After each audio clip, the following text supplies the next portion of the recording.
Greetings, gods and goddesses in training. Welcome back to the channel. It is Uncle Makara, all relations. Today we're talking about the fear monger generation versus the love monger generation. Now, as you know, there's gonna come a time where we split timelines into a synthetic AI timeline as well as a very organic timeline. Now, I truly believe this is a split between love and fear, okay?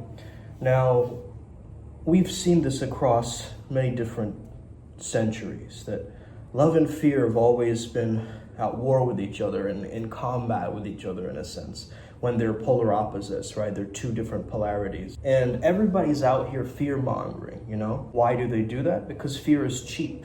Fear is like fast food for the mind, so it can quickly manipulate and control people. It's greasy, it's addictive, and it's guaranteed to spike your nervous system. So this scarcity mentality creating doom or dystopia or panic in people's minds. They do this because people sling fear because it sells, because it hooks, because it's an easy hook, okay? This is how a lot of marketers sell products. This is how a lot of society is run based on fear programming, okay? If you haven't noticed this by now, then it's time to start paying attention to this. So we have the fear mongers. Where are the love mongers is my question, okay? The ones spreading presence, love, warmth, flow state, possibility. I mean, that's really rare. Why? Because love costs more. Love takes patience, love takes courage, love takes vulnerability. You can easily fake fear, but you can't fake love. Love comes through authenticity. Fear hits your nervous system like crack. Love reshapes your nervous system like yoga, which takes a little bit of discipline, right? Because it's rewiring your whole being. You see, fear can grab your attention really easily, but love transforms your reality. So fear manipulates the surface, but love recognizes the foundation. Fear keeps you in survival, love pushes you towards creation. So the next time that you see somebody peddling fear to you like candy, ask yourself, am I feeding on some cheap adrenaline, or am I building a mind, body, and soul that can radiate like the damn sun? You see, what is the greatest flow state of all time? It is love. And once you can access the state of beingness, you start feeling expansive. And the moment you're in fear, you start feeling contracted and constricted, like there's limits available to you, whereas love is limitless. Because at the end of the day, only a fool can monger fear, but only a sovereign can monger love. You know, the best way out of fear is through it, not to resist it, but to feel it very directly in the body and mind as it's showing up, and let it expand, flow, and unravel instead of trying to suppress it down. I've been following another path. When I used to have severe anxiety in the past, I would always suppress my fear. I wouldn't fully allow myself to even feel through it. I just numb myself or distract myself from it, try to escape that moment, and try and find the root thoughts of your fear. Every fear is tied to a what if scenario. What if this happens? What if that happens? Follow those down to the core worry, and you'll realize you're not worried about anything. You're gonna have to learn how to shift perspectives. This is how you can remain magnetic. Either you're feeding the weak inner child, or you're feeding the sovereign, calm self. You gotta choose new thoughts and ask yourself, what do you want? Step into the version of you that can handle that fear. Man, I think it's gonna rain outside. Always, man, this is the case. You gotta go back and forth a little bit between your fear and your most confident power. And as you start bouncing around these two states of being, you will slowly, the fear will dissolve as you choose courage, confidence every time. Confront the root of the fear and then trace it back to its origin. And then you can rewire this through actual practice and shadow work and all these things. So true magnetism, I believe, starts with character. Being reliable and authentic even when nobody's watching you. I think that's one of the main points of character, right? Is like, are you being different one way, then you are presenting yourself in a different way, right? And a lot of the times we do this, we try to fit in or show our best selves to people in such curated and like hypothetical ways, right? We show the highlight reels rather than actually showing our true selves, showing courage, showing vulnerability, right? Showing that we can change through this, showing that, hey, I put my guard down now. I'm gonna actually forgive and apologize, right? Like this kind of mindset is really, really key and important actually for us. Because integrity is different than conformity, which is blindly following rules. And if you're acting from a fear-based mentality, then you're trying to avoid punishment. It's about having an inner compass, right? Saying no. You gotta say no when something feels wrong. You gotta cut ties with people lacking in integrity. And you gotta consistently choose the good, the pure, the beautiful over and over and over again. You see, fascination makes you shine. You know when you're super passionate about a topic and you're talking about it, and then people will just magnetize towards you because your excitement creates an aura around you, creates an effortlessness around you, right? So when you're immersed, you're deeply present, you're curious, your energy will start to radiate. Spending too much time on dull, uninteresting work isn't the way forward. Because enthusiasm, I'm telling you guys this, enthusiasm is a currency of the future. Enthusiasmos, to be possessed by a god or gods. So this is more valuable than gold, guys. It's more valuable than anything because it powers your health, it powers your creativity, it powers your success. Many people shrink themselves out of the fear of imposing onto others, but then they go too timid or too small, right? They become docile. Others go completely the other route and go too domineering, too imposing of their will. But the magnetic balance of being assertive, courageous, bold, and strong, without needing to be angry or disrespectful, I think that's a really sharp way of communing with your natural self. Speak with authority, act with determination, but make sure you maintain a deep respect for others, right? Because when you disrespect others, you close their energy down.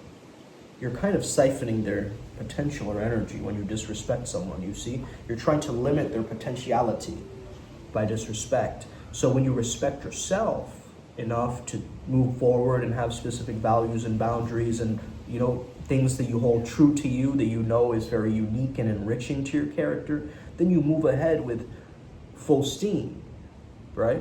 And I know that society loves to glorify knowledge and education. I know that.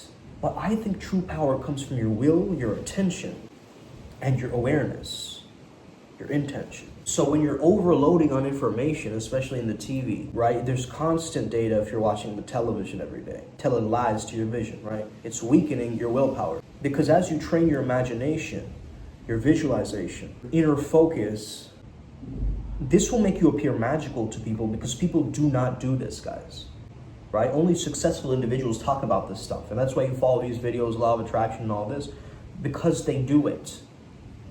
Right? But here you are kind of bypassing it, thinking, is this stuff even real, man? I don't really know how to do it. But no, go forward and experiment, right?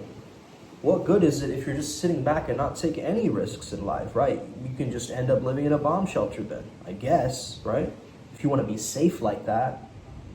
What, you want to live in a bubble wrap society? Right? Where everybody gets a performance trophy, or you want to actually build something real and unique and authentic that lasts this wear and tear of time. That lasts the wear and tear of time.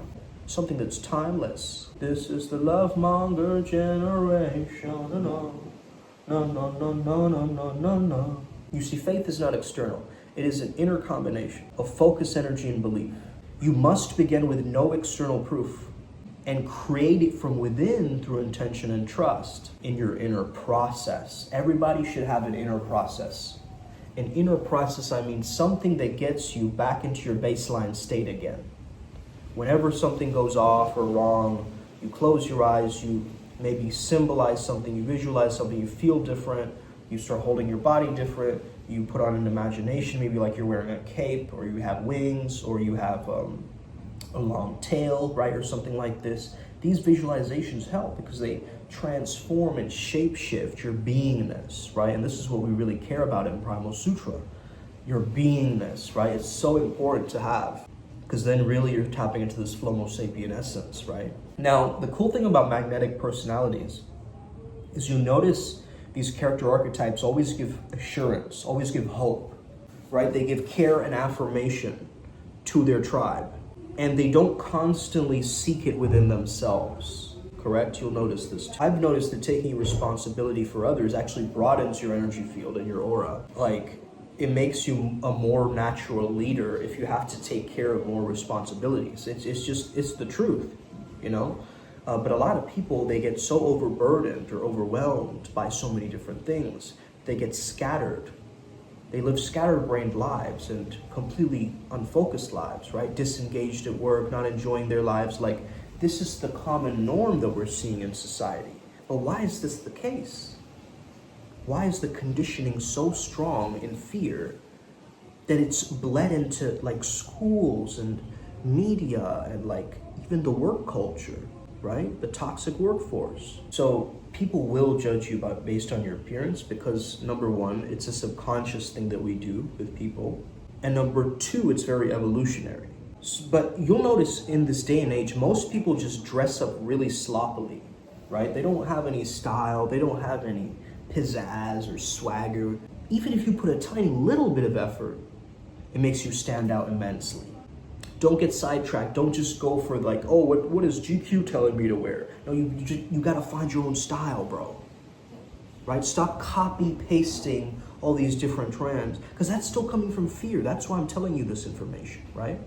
If you were the most loving, wisest version of yourself, how would you live your lifestyle? How would you dress up? How would you walk and talk? How would you breathe? This is the energy that you want to chime into. I mean, this principle really applies beyond clothing. I get that. It could be in websites, email conversations with people, you know, any little detail where just that little bit of extra care and just listening to a person can make you just incredibly magnetic, right? And I don't understand why people don't actually optimize this thing. Right? They take it as this secondary thing that I gotta focus on, whereas it's the main thing, right? This is the main coliseum that you're in, bro, and you're focusing on something else, like random side quests. Your appearance and effort, giving energy to others, having faith, understanding the will and intention is greater than information, balancing your timidity with your imposition, having character and integrity, and a fascination with an enthusiasm. And again, like, you know, I study a lot about these esoteric topics and entities and so forth, but it's really a shame that the schooling system hasn't introduced this concept of entities still, right? It's still the pseudoscientific thing. Why? Why is something that is so intermingled and woven into our own realities being suppressed? Right? And this information is being suppressed whether we like it or not. There is no movement, ideology, religion, or philosophy that has not been contaminated by demonism. And again, these new age communities, they try to create so much dependency. It's dependency creation presented as enlightenment. But I believe that true spirituality is self-empowerment. It is not dependence. Now, of course, there's a difference also between fragments and specific beings, right? Fanatic devotion to a certain kind of music. It could be work, it could be an addiction, right? Actually, most addictions, I believe, are entity attachments. Because think about this, liberation from an addiction or an attachment means you are liberated in your consciousness. So this is Fred Dodson's belief, is that conscious beings are not addicted to anything. Isn't that interesting? And again, it's just a norm for me to say anything that is not of source, leave now. You know, it's a quick fix in terms of just energy maintenance and protection. Now, every interaction creates energetic circuits and cords. Many cords can be draining or unhealthy for us, or they just might be outdated, right? Something from a past that is still replaying in our memories. Now, it's a good idea when both people cut cords, I've noticed, and so let's go our separate ways, you know, that kind of thing. That is a very clean understanding of energy. But this unrequited love, or this kind of split love, right, one-sided love, it doesn't really bring the same level of joy and abundance and flow state in life, right? I really am pissed off about the scientific pharmaceutical rejection of entities. Because I go into my sessions, I sprayed some sage before a session, and this guy was asking me, like, what's that smell? But I do this just so I can clean away all the energetic attachments, like, from people that they bring into my office, right? And so, hey, I should get paid extra, huh? That's what Ryan G told me, at least. Listen, entities have always tried to gain access because to them, some of them, at least, Earth is their heaven. They're drawn to human energy, embodiment, sensuality, and all these things. But they always lose in the long run because lower density cannot dominate higher intensity fully. It can do it somewhat, but it's always going to lose. So we got to choose wisely before we descend into shadow work, right? So we don't pick up these energy attachments on the way. It's like you're going on a vacation through hell, right? And you're like, damn, I really got to go through here. And sometimes you pick up stragglers, right? Little stragglers along the way, astral stragglers, okay? So I want you to put a big emphasis on embodying a higher light-based state of being, right? That's fully embodied, that you're feeling into. And it's not just this random thing. And it's not just like cool slogans like be yourself. But if we frame our hearts as the power and intuition that we have, instead of putting so much emphasis on the mind, we're obsessed with the mind, right? In culture, we're so obsessed with the mind. Spirituality is a self-work, actually. It's an inner self-work. So this is what we have to start to understand. All right, guys, I'm gonna head indoors because it's raining right now. But let me just show you guys this amazing view before I forget, okay? Hey, check it out, man. Amazing. All right, let's get it today. Upward Spiral Gang, may we never be the same again. Thank you so much for tapping in. Hit that like and subscribe button. I will see you when I see you. Let's get it today. Upward Spiral. Aura August. We got this. You got this. Boom.